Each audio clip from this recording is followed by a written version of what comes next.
આપ સૌને મારા રામ રામ। આજે આપને સૌરાષ્ટ્રની પરિક્રમા કરાવી છે।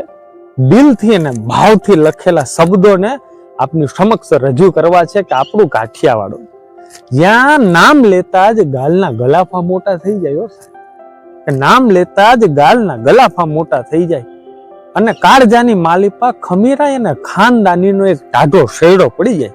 એ આપણું કાઠિયાવાડ, એ આપણું કાઠિયાવાડ।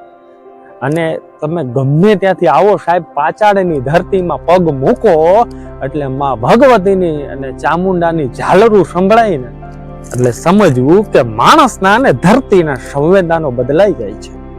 ચાનો સ્વાદ ફરી જાય છે, માણસનો સ્વાદ દિલમાં ઘર કરી જાય ને એ કાઠિયાવાડ કે માણસનો સ્વાદ દિલમાં ઘર કરી જાય છે એ કાઠિયાવાડ। પધારો મારા વાલા, મારા ગળાના સમ છે, મારો હાથ પાછો નહીં ઠેલાયો। આ એક રોટલી તો વધારે ખાવી જ પડે। આવા દિવસની અંદર 3-3 વાર ઘરે ઘરે સાહેબ આવકારો મળે અને હરિહરની હાકલો પડે ને એ આપણું કાઠિયાવાડ કહેવાય છે સાહેબ।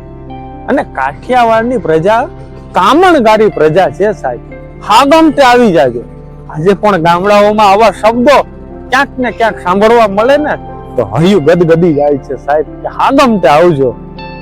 આ મારું કાઠિયાવાડ છે સાહેબ। એટલે આગળ કવિ લખે છે કે આ બાજુ જુઓ તો ચોટીલાનો ડુંગર, આ બાજુ જુઓ તો ગિરનાર જેમની આધ્યાત્મિક ઊંચાઈ સિદ્ધ કરીને બેઠું છે। આ બાજુ જુઓ તો હાથાસણીનો ડુંગર અને એક બાજુ બરડાનો ડુંગર જ્યાં આજે પણ સાહેબ મરદા મડદ બારવટિયાના પડછંદ પડછાયા સંભળાય છે સાહેબ। ઈ મારું કાઠિયાવાડ। અને ઈ મોજ મસ્તીની નદી, ઈ ગોમતીની ગરિમા, ઈ હિરણની માદકતા, ઈ મચ્છુની વિકરાળતા સાહેબ।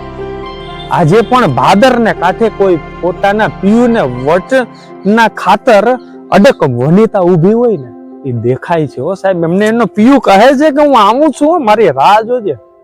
આનાથી વિશેષ સૌરાષ્ટ્રનો પ્રેમ પવિત્ર ક્યાં હોઈ શકે સાહેબ। આ મારા કાઠિયાવાડની પરિક્રમા છે હો સાહેબ। કહેવાનું મન થાય છે કે આગળ કવિ લખે છે કે કાઠિયાવાડ જેની સવારે નરસૈયાના પ્રભાત્યાથી પડે છે ને જેમની સાંજ ગંગા સતીના ભજનોથી ઉઘડે છે સાહેબ। આ આપણું કાઠિયાવાડ કહેવાય છે। અને વચન અને વટને ખાતર વેતરાઈ જવું એ અહીંની પ્રજાની ગરથુથીમાં છે સાહેબ। એટલે સિંહ ગીરા મઠ મદિરા નારી નર નરા ઈ ખ્યાતા બાતા બંદરા ઈ સોરઠ સંત ધરા, ઈ સોરઠ સંત ધરા। સોરઠ એટલે પાવન પવિત્ર ભૂમિ કહેવાય છે। અને આપણી કહેવાય છે કે સોરઠ એટલે આમ આપણે જન્મ્યા જ નહીં ગૌરવની લાગણી અનુભવીએ છે સાહેબ। એટલી પાવન પવિત્ર ભૂમિ છે। જય હિન્દ, જય ભારત।